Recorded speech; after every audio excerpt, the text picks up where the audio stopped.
দর্শক, রাজধানীর ever care হাসপাতালের সামনে আছেন সহকর্মী নাবিল জাহাঙ্গীর। সরাসরি যুক্ত হচ্ছি তার সাথে। নাবিল, এভার কেয়ার হাসপাতালের সামনে এই মুহূর্তের পরিস্থিতি আমাদের জানাবেন।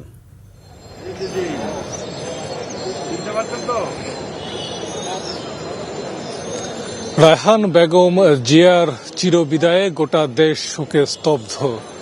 আমরা দেখেছি যে আসলে দলমত নির্বিশেষে সবার মধ্যেই কিন্তু এক ধরনের শোকের ছায়া নেমে এসছে। এভার কেয়ার এবং এর আশপাশে নেতাকর্মীরা তারা জড়ো হয়েছেন এবং তাদের মধ্যেও কিন্তু আসলে সেই গোটা দেশ যে শোকে স্তব্ধ তারই প্রতিচ্ছবি আমরা দেখতে পাচ্ছি। আমরা অনেকের সাথেই কথা বলছিলাম, তারা বলছিলেন যে যদিও তারা অনেকেই, তাদের মধ্যে বেশিরভাগই আসলে বেগম জিয়াকে শেষবারের মতো দেখতে যেতে পারবেন না, তারপরেও তারা এসেছেন, ছুটে এসেছেন এই কনকনে ঠান্ডা উপেক্ষা করে বেগম জিয়ার শেষ বিদায়ে যতটা কাছাকাছি থাকতে পারা যায় সেই জন্যই তারা আসলে ছুটে এসেছেন।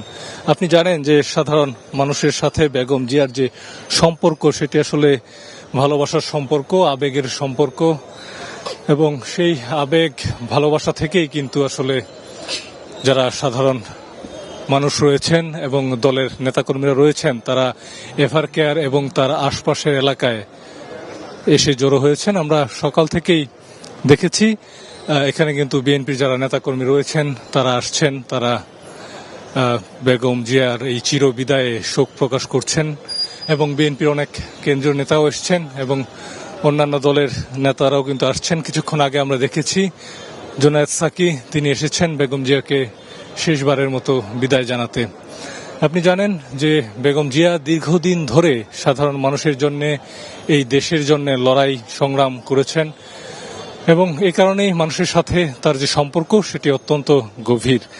আমরা কিন্তু এখানে অনেকের সাথেই কথা বলছিলাম, তারা আমাদেরকে বলছিলেন যে এই এমন একটি মুহূর্তে যখন আসলে স্বৈরাচারের কবল থেকে দেশ মুক্ত হয়েছে, আর কিছুদিনের পরেই জাতীয় নির্বাচন এবং এই নির্বাচনের মধ্য দিয়ে গণতন্ত্রের পথে বাংলাদেশের উত্তরণ ঘটতে চলেছে। অর্থাৎ দেশের যে রাজনৈতিক ভাগ্যাকাশে যে কালো মেঘের ঘনঘটা ছিল, সেই সময়টা বেগম জিয়া তিনি সংগ্রাম করেছেন, ফেসিবাদের জুলুম নিপীড়ন সহ্য করেছেন, তিনি জেলে ছিলেন। কিন্তু এখন যখন আসলে একটি সুসময় আসতে যাচ্ছে, যখন দেশবাসী আসলে দেশ যখন আসলে একটা সুসময়ের দিকে এগিয়ে যাচ্ছে, তখন বেগম জিয়া তিনি আসলে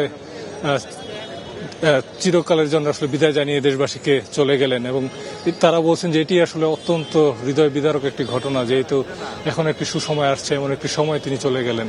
এ কারণে আসলে সাধারণ মানুষের মধ্যে যে শোক সেটি অনেকটাই বেশি এবং তারা এখানে এসে সেটি আসলে প্রকাশ করছেন। রায়হান, নাবিল, আপনাকে অসংখ্য ধন্যবাদ। আমরা পরবর্তীতে আবারও যুক্ত হব আপনার সাথে। দর্শক, সহকর্মী নাবিল জাহাঙ্গীর যুক্ত ছিলেন আমাদের সাথে এভার কেয়ার হাসপাতালের সামনে থেকে।